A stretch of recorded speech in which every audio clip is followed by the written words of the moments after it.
Opening stillness. Why so many spiritually aware people still feel stuck? There's a particular kind of confusion that only shows up after you've already done a lot of inner work. It's not the confusion of someone who has never looked within. It's the confusion of someone who has looked within, maybe for years, and yet still finds themselves knocked sideways by a feeling that seems to come out of nowhere. You meditate, you pray, you read, you journal. You've sat with your patterns, named your wounds, tracked your triggers.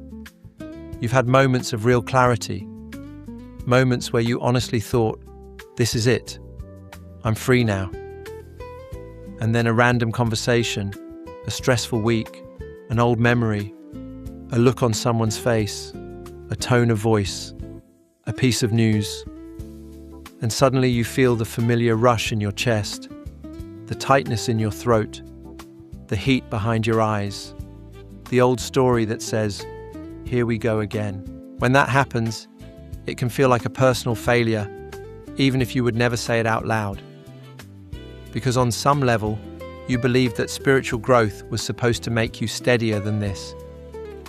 You believed that if you understood enough, if you healed enough, prayed enough, surrendered enough, you wouldn't be yanked around by your feelings anymore. You might even believe, quietly and painfully, that the fact you still get triggered means you didn't do it right, that you missed something, that you're not as evolved as you thought.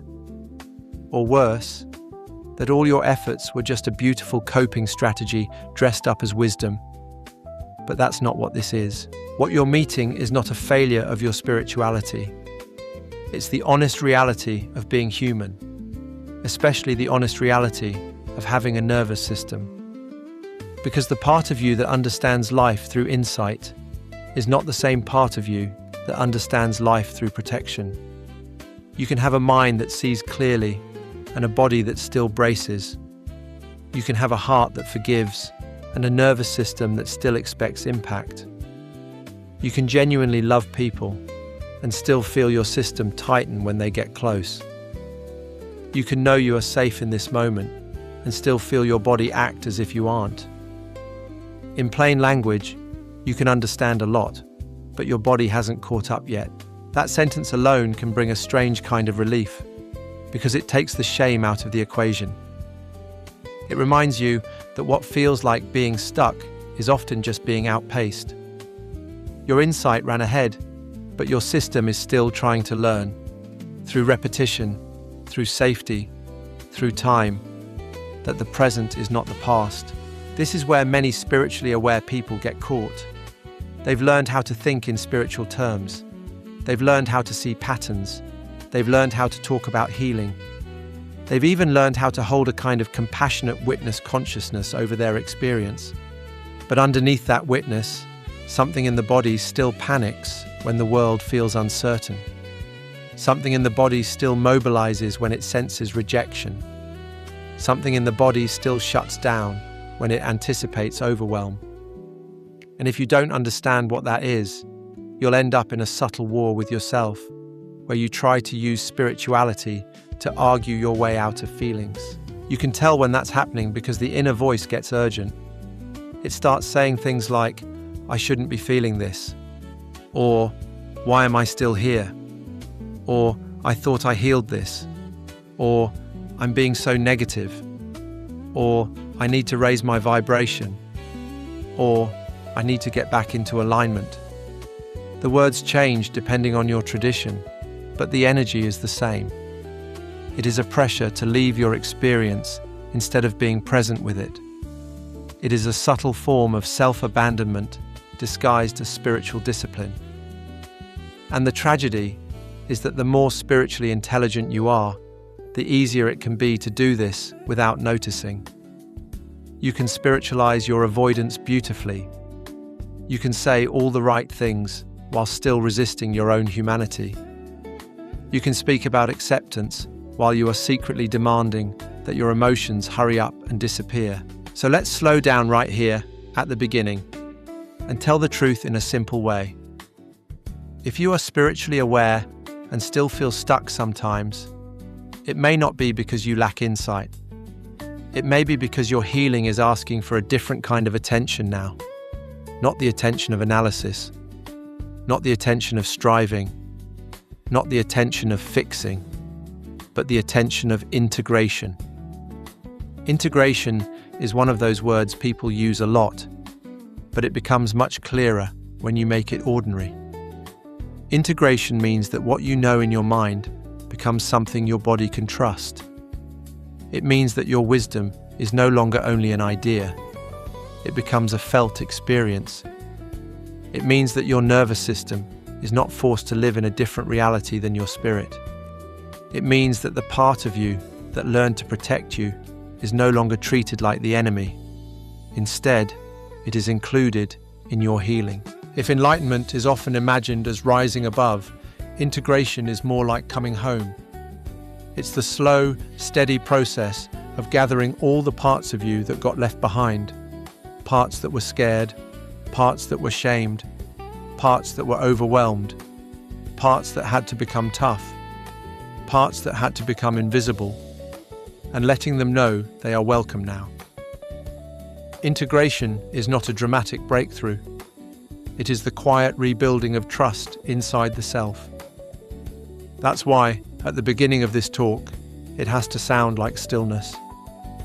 Because when people are dysregulated, when they feel scattered, flooded, anxious, numb, or braced, what they need first is not a new concept. They need a safe tone. They need language that doesn't rush them. They need a sense that someone understands the strange experience of being awake and still reactive. They need reassurance that their emotions are not a sign they're failing. They need the feeling of being met. Modern trauma-informed psychology has helped name this, and it actually lines up with what many older spiritual traditions have quietly known for a long time.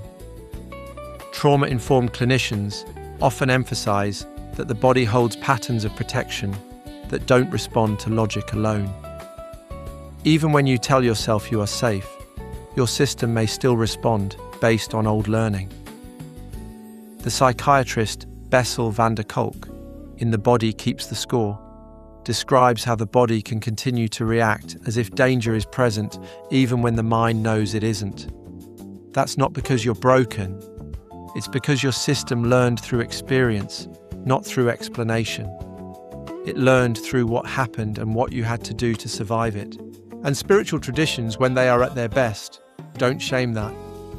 They don't treat the body as a mere obstacle. They treat the body as part of the path.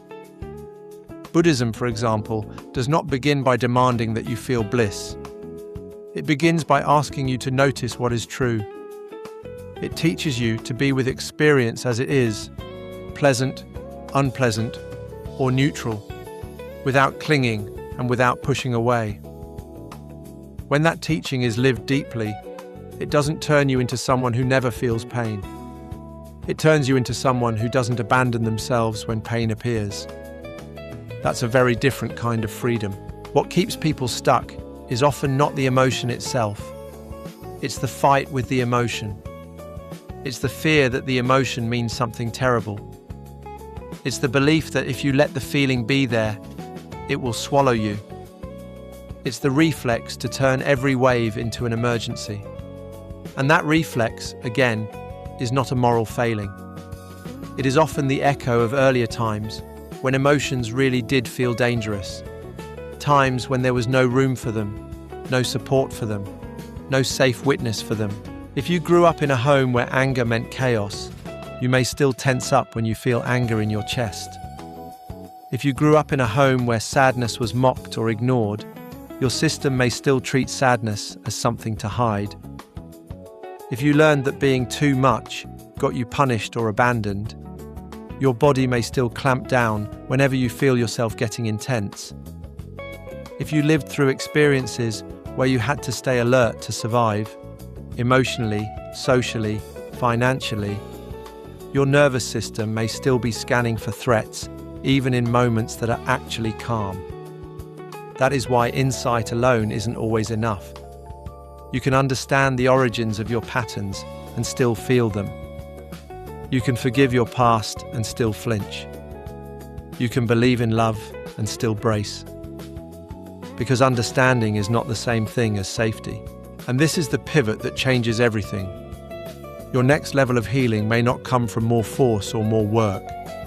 It may come from learning how to stop treating your emotions like problems to solve and start relating to them as experiences to accompany. If you hear one promise, let it be this. You do not have to fight your emotions to heal. You don't have to outsmart them. You don't have to win against them. You don't have to perform calm. You don't have to be above anything. What you need is not the elimination of feeling. It is the restoration of relationship. When you stop fighting your emotions, something surprising begins to happen. They start to change. Not because you forced them to change, but because the condition that kept them stuck, your resistance, starts to loosen.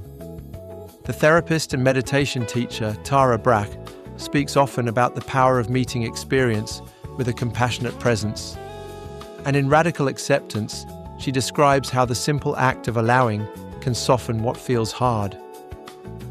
It's not that acceptance makes pain instantly disappear. It's that acceptance interrupts the inner violence of rejecting what is already here. That's the kind of healing we are pointing toward. A healing that doesn't feel like self-improvement. A healing that feels like self-return. A healing that is quiet enough to work at 2 a.m. when the mind is tired and the heart just needs a steady hand. A healing that isn't interested in proving you're spiritually advanced, but in helping you become real again, present again, at home in yourself again. So if you're spiritually aware and still feel stuck, I want you to consider something gently. Maybe you're not stuck. Maybe you're simply standing at the doorway between understanding and embodiment. Maybe you've reached the point where your path is not about collecting more insight, but about letting the insight sink down into your muscles, your breath, your heart rate, your gut, your sense of being supported by the ground. Maybe what comes next is not more striving. Maybe what comes next is learning how to walk your emotions home. And we're going to do that together, not with grand promises, not with spiritual pressure, not with a story that makes you feel worse for being human. We're going to do it in a way that honors both the intelligence of your spirit and the intelligence of your nervous system. We're going to speak to the part of you that wants meaning, and also to the part of you that wants safety. Because the truth is, you need both.